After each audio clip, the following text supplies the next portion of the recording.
And now, sports with Corinne McGrath. Good evening and happy International Women's Day. Today's story is about a young woman who's using her passion to shape her future. You might be on the fence to let your kids play with sharp objects, but in this student athlete's case, it's what's driving her into her future.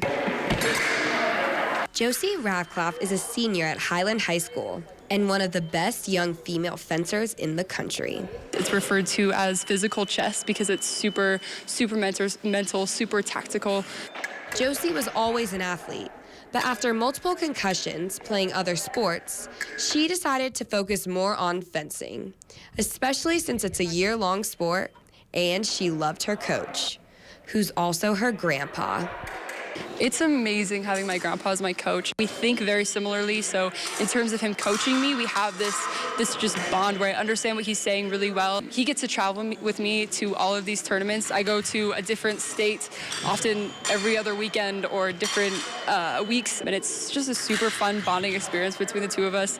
I absolutely love it. Josie was officially recruited by the Air Force Academy for fencing, where she will be one of their top female competitors, traveling nationally and internationally, making her family very proud.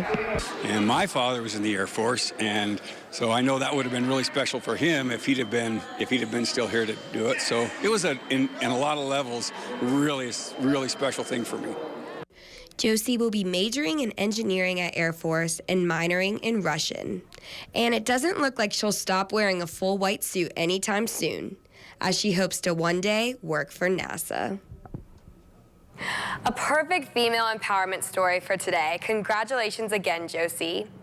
And in Idaho State news, the softball team split their last two games today at the CSU Classic.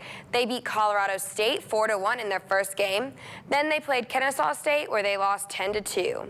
The Bengals play their final preseason tournament next weekend, March 13th to the 15th, in the Loyola Marymount Tournament in Los Angeles. And you know I have to talk about my alma mater after today. The #1 South Carolina Lady Gamecocks beat #9 Mississippi State 76-62 today to take the SEC tournament title and finish the season undefeated in the SEC. South Carolina is going dancing, most likely as the #1 seed.